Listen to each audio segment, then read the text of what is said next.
आप में से कितने लोगों का इंटरेस्ट है एंटरप्रेन्योरशिप में, यानी कि वो अभी या फ्यूचर में कभी कुछ अपना करने का सोच रहे हैं? ऑलमोस्ट सब। तो आज आपको बहुत कुछ सीखने को मिलेगा हमारे जो गेस्ट हैं उनसे, क्योंकि वो एक बहुत ही सक्सेसफुल एंटरप्रेन्योर है। उन्होंने अपने करियर की शुरुआत करी थी सिर्फ 3 लाख रुपए से। आज उनकी कंपनी की जो टर्नओवर है वो 100 करोड़ से भी ज्यादा है। Please give an energetic and warm welcome to the founder of Chai Sutta बार, अनुभव दुबे।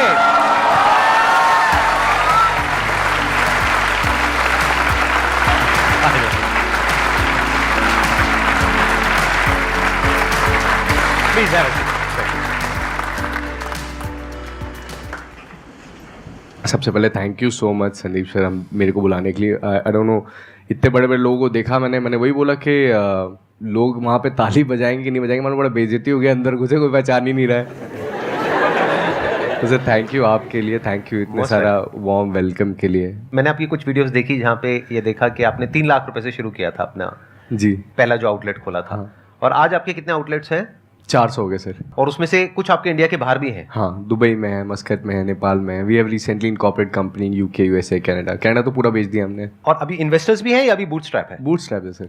अभी पूरा आप खुद ही फंड कर रहे हो, खुद ही अपना पूरा 6 साल। And your cash flow positive, मतलब बिल्कुल आप पूरा प्रॉफिटेबल? बूटस्ट्रैप में भी कैश फ्लो पॉजिटिव नहीं होता तो चलते कैसे? सही बात है, ये बेवकूफ वाला सवाल था। तो आपके जो आउटलेट्स हैं वो ज्यादातर फ्रेंचाइजीज हैं या आपके अपने आउटलेट्स? ज्यादातर फ्रेंचाइजी सर। मतलब क्या रेशियो होगी नियर अबाउट? सर 5 हमारे कंपनी आउटलेट, बाकी सारी फ्रेंचाइजी है। आपकी जो मेन रेवेन्यू होती है वो चाय से होती है या जो चाय के साथ में आप और प्रोडक्ट्स देते हो वहां से होती है? चाय से भी होती है सर, लेकिन चाय तो 10 रुपये हमने रखा कि चाय को देख के लोग आए, बाकी फिर सर मेन मार्जिन खाने में रहता है। वो भी आपने अपने ही ब्रांड के नाम से निकाला हुआ है? हाँ जी। तो आपकी जो प्रोडक्ट रेंज है वो कितनी बड़ी है, इन द सेंस मतलब कितने नंबर ऑफ प्रोडक्ट्स हैं आपके जो खुद के अपने ब्रांड से हैं? स्टार्टिंग में सर हम लोग को जो अच्छा लगता था हम सब ऐड करते जाते आते जो हमको पसंद था, तो हमारी 200 की लिस्ट पहुंच गई थी। ओह, बहुत ज्यादा होता है, उसको मैनेज करना ही बड़ा मुश्किल है, इन्वेंटरी और ये वो बहुत। अभी हम जब समझे कि menu designing is also science, तो उसको आपको कम करना चाहिए कि आप कम रॉ मटेरियल से कम, एक सेम एसओपी से कम मैन पावर के साथ में ज़्यादा चीज़ें बना सको। तो हमने अभी उसको कम करके 21 किया है सर अभी। ये बहुत बड़ा पॉइंट है, ध्यान से सुन लेना और ध्यान से समझ लेना। ये गलती ज्यादातर एंटरप्रेन्योर्स करते हैं शुरू में जब अपना कोई काम करते हैं। जब आप अपना कोई काम करने वाले होगे ना, आप क्या सोचोगे, मेरा जो प्रोडक्ट है उसकी वैरायटी बहुत ज्यादा होनी चाहिए। ज्यादा नहीं होनी चाहिए, क्योंकि आप उसको संभाल ही नहीं पाओगे।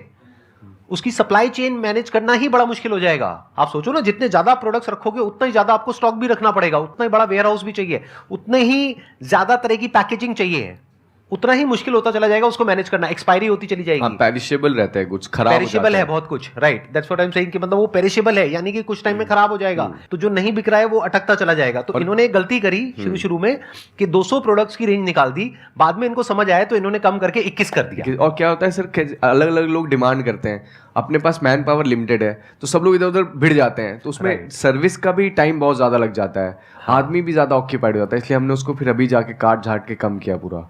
बिजनेस में ना ये बहुत बड़ी क्वालिटी है कि कॉम्प्लेक्स से कॉम्प्लेक्स बिजनेस मॉडल को सिंपल कैसे किया जाए। हम इसका उल्टा करते हैं जब हम बिजनेस करते हैं।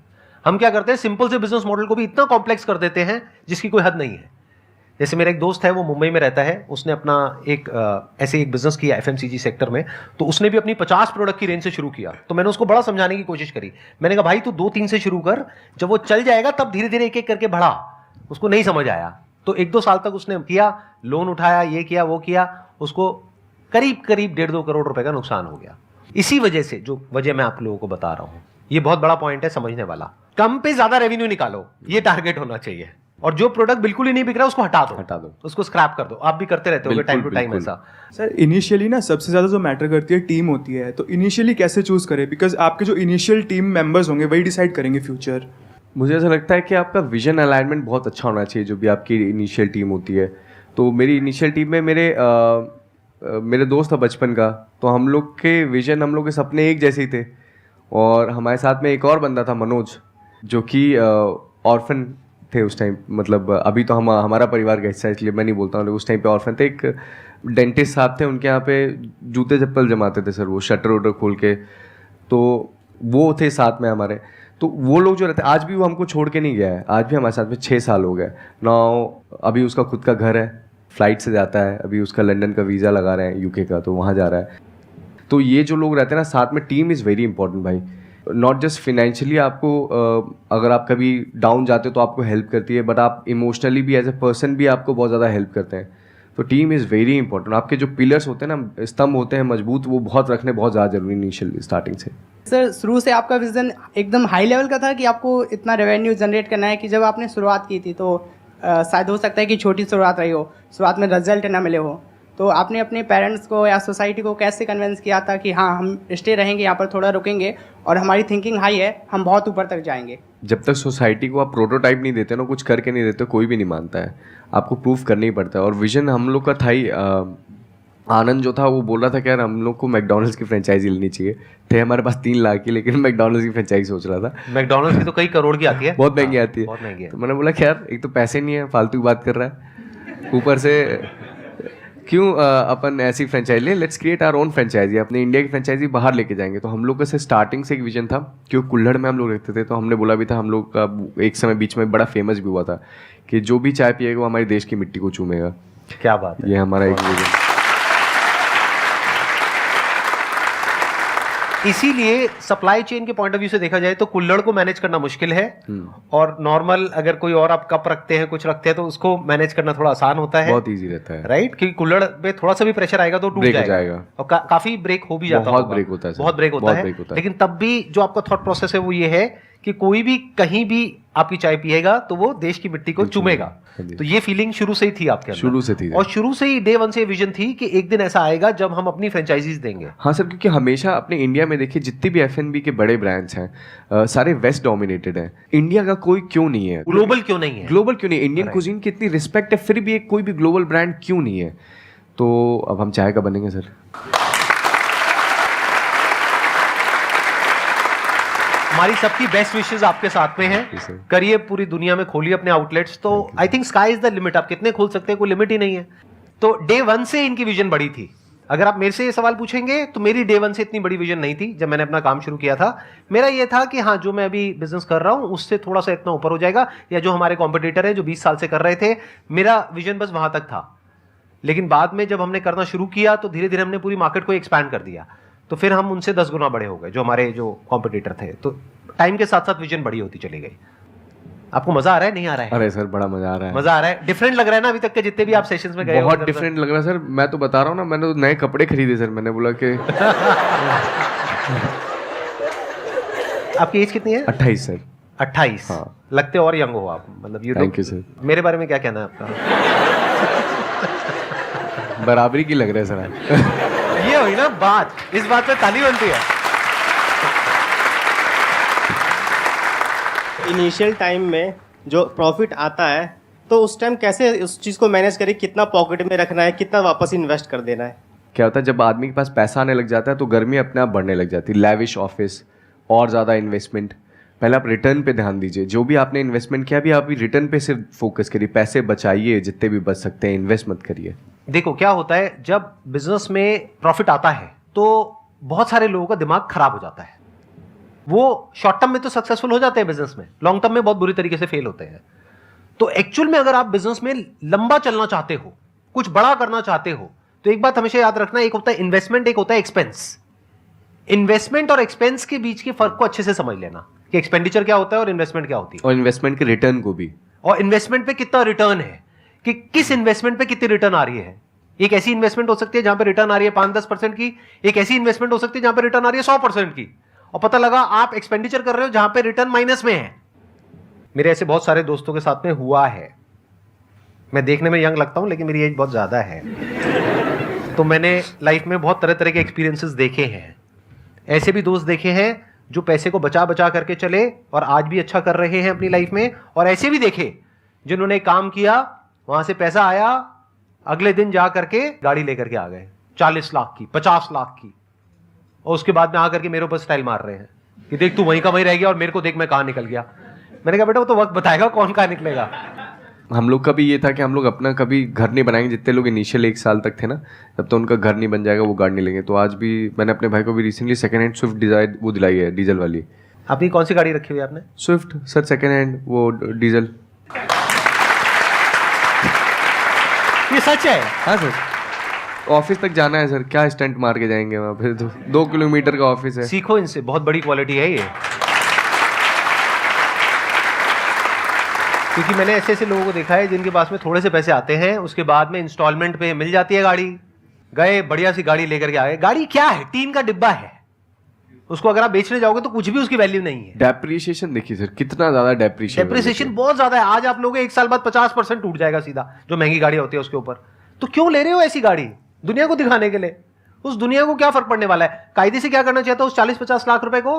अगर मानो आपने 1 करोड़ रुपए कमा लिया, तो उस 50 लाख रुपए को या उस 1 करोड़ रुपए को ये लगाओ कि कैसे मैं बिजनेस में लगाऊं और कैसे इस 1 करोड़ से 10 करोड़ बनाऊं।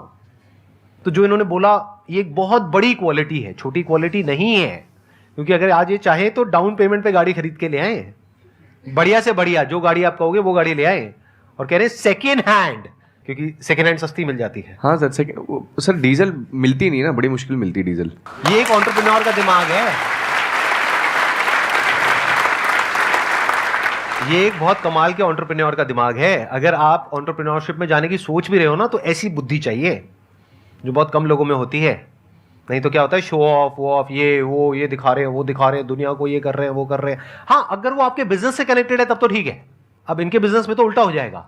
अगर ये ज्यादा चेने वेने लाद करके बैठ गए तो बंदा कहेगा भाई तू चाय बेच रहा है, क्या बेच रहा है, तो वो डर जाएगा सामने वाला। कई बिजनेसेस होते हैं वहां पे आपको थोड़ा बहुत शो ऑफ करना पड़ता है, then it is okay if it is part of your business. But if it is not part of your business और वो आपके बिजनेस को नहीं बढ़ाएगा एक्सपोनेंशियली, तो 1 रुपए भी वेस्ट करने की जरूरत नहीं है। एक्सपेंडिचर वर्सेस इन्वेस्टमेंट, इन दोनों के फर्क को अच्छे से समझ लेना है। सर फर्स्ट ऑफ ऑल तो मैं आपको थैंक यू बोलना चाहता हूँ संदीप सर, कि आप इतना मोटिवेट करते हैं हमें। सो आज पहली बार आपसे लाइव मिलने का मौका मिला, तो thank you so much. Most welcome. And secondly मेरा सर क्वेश्चन है कि जैसे आपने 2016 में स्टार्ट किया, 2017 में MBA चाय वाला है, तो आप इसे कैसे देखते हैं कि आपको देख के लोग इंस्पायर भी हो रहे हैं, साथ साथ आपका कंपटीशन भी बढ़ रहा है, तो उससे आप कैसे, मतलब जैसे आपके साथ और आउटलेट्स खुल रहे हैं, तो उस कंपटीशन के साथ आप कैसे देखते हैं, उसे एनालाइज कैसे करते हैं और कैसे उसमें आप आगे बढ़ते हैं? प्रफुल्ल भाई है यार मेरा, सगा या कजिन? रीजनल भाई है सर। रीजनल भाई है, इंदौर के पेरिफेरी से। हाँ, इंदौर की तो पेरिफेरी से। एक्चुअली कंपटीशन की जो आप बात कर रहे थे, कंपटीशन में 2 तरीके से इसका आंसर दूंगा। Competition is very good for the society, क्योंकि आपको एक तो मोनोपॉली नहीं क्रिएट होने देता, आपको लेथार्जिक नहीं बनाता, आपको मेहनत करने पे मजबूर करता, आप इनोवेट करते हो, क्रिएटिव बनते हो। अगर मोनोपॉली हो जाएगी, मैं अकेला बैठा रहूँगा तो 10 की चाय मैं 100 में बेचूंगा। दूसरी चीज़, मैं कंपटीशन को और अपने कॉम्पिटिटर्स को बहुत मतलब मेरे लिए गुरु है वो मेरे कॉम्पिटिटर्स। मैं हमेशा उनसे सीखता हूँ, उनको बहुत अच्छे से ऑब्जर्व करता हूँ। उनकी जो अच्छाइयाँ रहती हैं वो मैं अपने में ऑब्जर्व करता हूँ, जो मेरी त्रुटियाँ रहती हैं, जो मेरे क्रिटिक्स अगर वो क्रिटिसाइज़ करते हैं तो मैं उनको सुनता हूँ और अच्छे से एग्जीक्यूट करने की प्लानिंग करते हैं हम लोग। एंड इट्स बीन 6 साल हो गए यार हम लोग को मार्केट में उतरे हुए। बहुत सारे लोग आए, बहुत सारे लोग गए, हम लोग डेली सीखते हैं उनसे।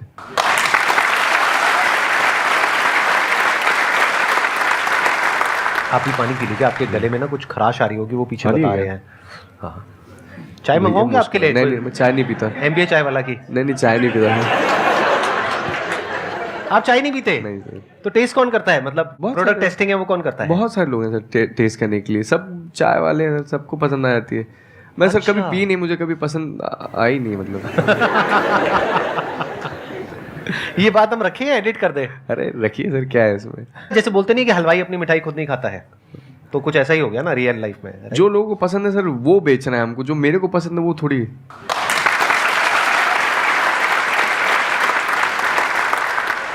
First of all thank you sir, आप बहुत मोटिवेट करते हैं, आप इंस्पिरेशन है। और थैंक यू सर, आपको भी आज आप आए, बहुत अच्छा लग रहा है। और सर मैंने कुछ लिखा है, रैप लिखा है, मैं आपके लिए सुनाना चाहूँगा, जस्ट 1 मिनट का है। तो ये लिखा है कि सर जी एक रैप लिखा है जो आपको सुनाना है, प्यार आपसे कितना है आज दिल से बताना है, बहुतों की ज़िंदगी को आसान किया है आपने, आज मुझे भी आपकी तारीफ में कुछ सुनाना है। बंदा तू अजब है, अंदाज तेरा गजब है, बदलता है तू किस्मत है, तू लौंडा एकदम अलग है।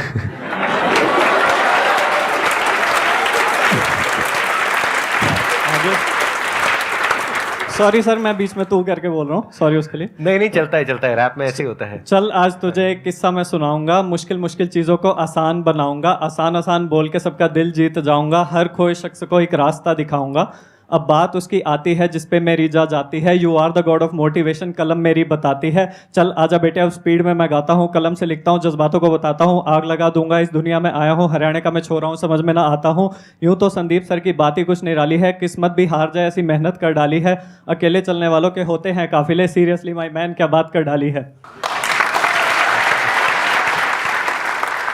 लास्ट में है कि तेरे जैसा है नहीं इस दुनिया में कोई बंदा, हर कोई लगा है बनाने में अपना धंधा, तेरी एफर्मेशंस की तो बात ही निराली है, मुर्दे भी जाग जाए ऐसी मोटिवेशन कर डाली है।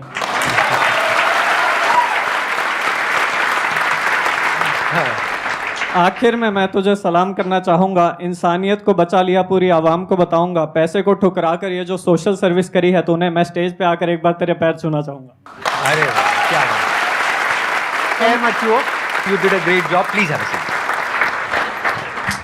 वो जो लोग सर बोलते हैं ना कि हर चीज़ किस्मत से भी मिल जाती है, तो उनके लिए मैंने कुछ लिखा है कि हाँ हाँ बेशक सितारे चमके हैं मेरे, पर ये घर बैठे तारे गिनने की नहीं कमाई है।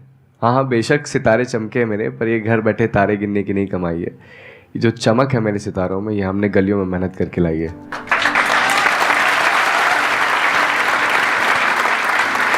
Thank you so much for coming. It means a lot to me and to everybody यहाँ पर.